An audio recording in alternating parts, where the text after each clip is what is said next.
warahmatullahi wabarakatuh. Salam sejahtera bagi kita semua. Shalom, Om Swastiastu, Namo Buddhaya, salam kebajikan, salam Pancasila. Yang terhormat kepada Bapak Iman Pasu Marganda Hardiato Purba SHMH selaku dosen pengampu mata kuliah Hukum Tata Negara. Perkenalkan, kami dari kelompok 1 Hukum Tata Negara kelas 2023E dengan materi bentuk negara, bentuk pemerintahan, dan sistem pemerintahan akan membawakan isu pemerintahan mengenai money politik. Baik, sebelumnya perkenalkan, saya Arina Ilmanur Khafifah dari kelas 2023E dengan NIM akhir 161 akan membawakan materi mengenai politik uang atau money politik.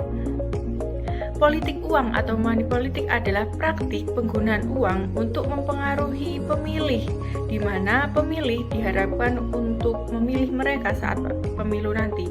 Nah, uang tersebut adalah alat untuk mereka memperoleh suara atau membeli suara dari para pemilih tersebut. Ada beberapa bentuk politik uang yang dapat kita ketahui, seperti pemberian uang secara langsung, di mana para kandidat memberikan uang kepada para pemilih dengan tujuan agar mereka memilih saat pemilu nanti.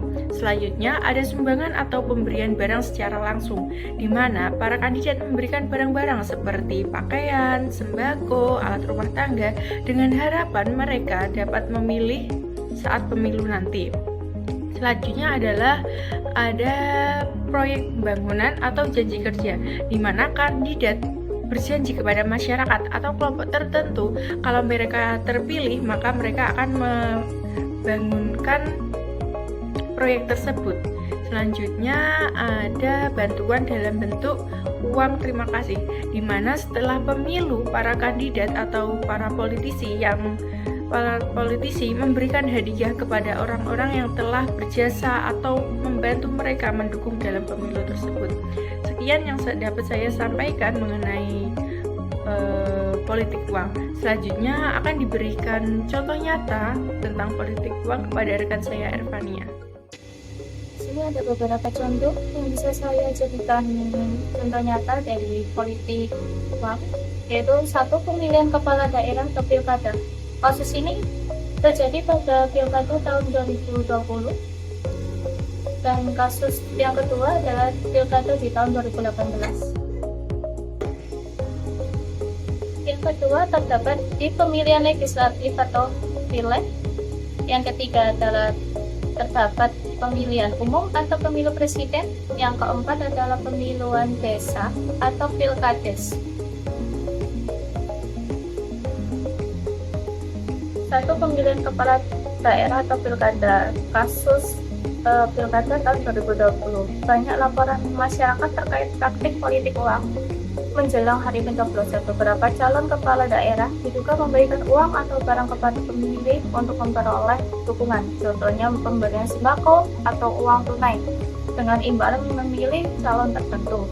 Di kasus kedua ada di kasus pilkada tahun 2018. Di beberapa daerah seperti Sulawesi Selatan dan Jawa Tengah, Badan Pengawas Pemilu atau Bawaslu menemukan banyak kasus politik uang. Modusnya beragam, mulai dari pembagian uang langsung hingga janji proyek atau bantuan.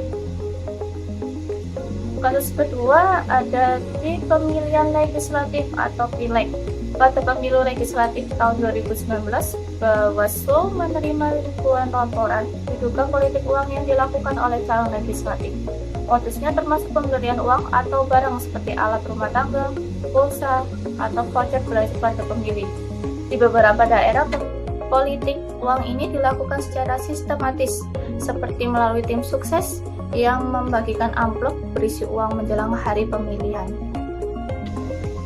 Kasus ketiga adalah pemilihan umum atau pemilu presiden. Meski lebih jarang dibandingkan pilkada atau pileg, politik uang juga pernah terjadi dalam pemilu presiden, misalnya dalam bentuk janji pembagian bantuan sosial atau program tertentu yang dimanfaatkan oleh penggalang suara. Dan yang terakhir ada pemilu desa atau pilkades. Pada pemilihan kepala desa di beberapa daerah seperti di Jawa Timur dan Sumatera, ditemukan praktik politik uang dengan jumlah nominal yang bervariasi. Para calon kerap memberikan uang atau barang untuk memengaruhi pemilih di tingkat lokal. Penyebab dari politik uang. Di sini anggota Komisi 2 DPR dari fraksi PDIP menyebutkan bahwa penegakan hukum terhadap politikus mengenai tentang politik uang bagai kucing-kucingan.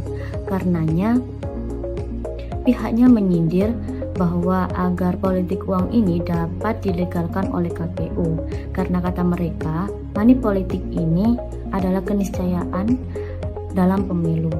Di sini saya akan menjelaskan beberapa faktor penyebab dari terjadinya politik uang ini. Faktor yang pertama yaitu faktor hukum.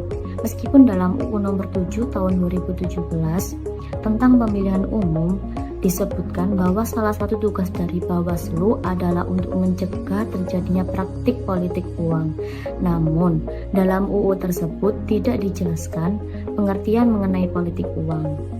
Oleh karena itu, dalam praktiknya tidak jelas apakah memberikan hadiah seperti sepeda, seperti sarung, atau lain sebagainya itu merupakan salah satu money politik atau bukan. Yang kedua, faktor masyarakat. Dalam beberapa kajian, masyarakat masih menganggap wajar adanya politik uang ini. Oleh sebab itu, maka politik uang masih terjadi sampai saat ini. Lalu, untuk tugas dari pencegahan politik uang ini bukan hanya sekedar tugas untuk Bawaslu, Kejaksaan, Kepolisian maupun KPK, tetapi masyarakat juga mempunyai peran penting dalam pencegahan praktik politik uang ini. Jadi masyarakat dapat berperan melakukan upaya pencegahan dan pemberantasan politik uang, termasuk melakukan pengawasan dan juga tidak terlibat dalam politik uang ini. Yang ketiga, ada faktor budaya. Faktor budaya ini juga merupakan faktor penting dalam penegakan hukum dalam kasus politik uang ini. Mengenai budaya, politik uang jamak terjadi di wilayah pedesaan. Jadi terkait dengan faktor budaya saat ini masih terjadinya politik uang disebabkan antara lain karena tidak adanya budaya malu, rendahnya moralitas pemberi dan juga moralitas penerimanya, dan juga tidak amanah, tidak jujur, dan lain sebagainya.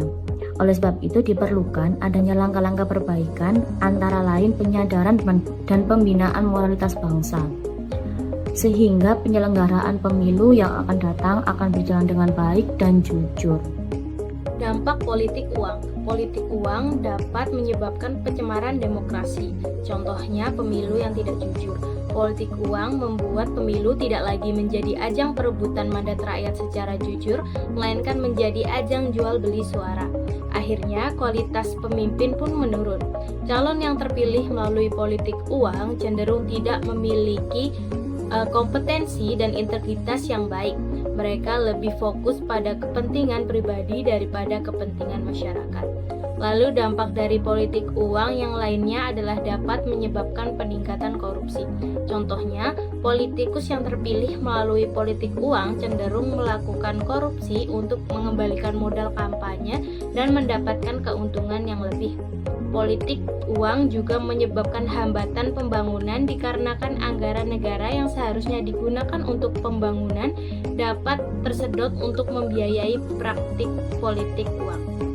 Karena keputusan proyek pembangunan seringkali didasarkan pada kepentingan politik, bukan pada kebutuhan masyarakat.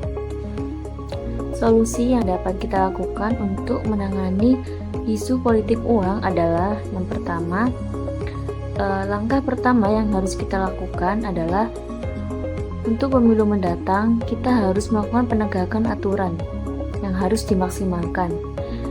Kunci kedua strategi pencegahan praktik politik uang pemilu serentak tahun 2024 adalah pengetahuan dan kemampuan pengawas pemilu juga harus dikuatkan. Dengan demikian, pencegahan dan penegakan hukum terhadap politik uang berjalan optimal. Penegakan sejumlah UU terkait dan peningkatan pengetahuan dan kemampuan melaksanakan regulasi pengawas pemilu menjadi kunci dalam mencegah politik uang sekaligus memperkuat kinerja pengawas. Kemudian, langkah ketiga adalah Bawaslu harus memperkuat upaya pencegahan terjadinya politik uang. Salah satunya melalui kampanye dan sosialisasi yang kuat tentang bahaya pelanggaran politik uang. tidak hanya memperkuat kesadaran masyarakat soal sanksi hukumnya, namun dampak yang akan ditimbulkan yang bisa menggerus kualitas demokrasi dan legitimasi kontestasi pemilu. Selain money politik, modus operasi yang kerap terjadi dalam politik uang harus diwaspadai oleh masyarakat. Jadi itu yang harus kita lakukan untuk menanggulangi isu politik uang tersebut. Kesimpulan dari isu ini yaitu yang pertama, politik uang merupakan praktik penggunaan uang untuk mempengaruhi keputusan politik atau memperoleh dukungan dalam sistem politik. Uang sebagai alat yang digunakan untuk membeli suara pemilih. Yang kedua, penyebab dari politik uang yaitu beberapa masyarakat masih menganggap wajar adanya politik uang dan adanya budaya politik uang yang masih ada seperti rendahnya moralitas tidak jujur. Yang ketiga, solusi politik uang yaitu untuk pemilu mendatang maka menegakkan aturan harus dimaksimalkan, pengawasan pemilu juga harus dikuatkan serta Bawaslu harus menegakkan pengawasan politik uang. Yang keempat, dampak politik uang sendiri yaitu menyebabkan dampak negatif jangka panjang jika terus dibiarkan terjadi, tidak hanya merugikan masyarakat, bahkan merugikan negara karena kemungkinan munculnya berbagai permasalahan baru. Sekian dan terima kasih. Waktu saya kembali.